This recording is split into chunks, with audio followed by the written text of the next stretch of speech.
ఆశా వర్కర్లు పనిచేయడం లేదని పారితోషికాలు తగ్గించాలనే వ్యతిరేక విధానాన్ని తక్షణమే వెనక్కి తీసుకోవాలి.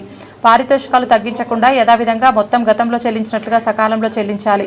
కేంద్రం పెంచిన పారితోషికాల చెల్లింపు, ఫిక్స్డ్ వేతనం 18,000 రూపాయలు, ఇతర పెండింగ్ సమస్యలు వెంటనే పరిష్కరించాలని మంచిర్యాల జిల్లా కలెక్టర్ ముందు సిఐటియు ఆధ్వర్యంలో ధర్నా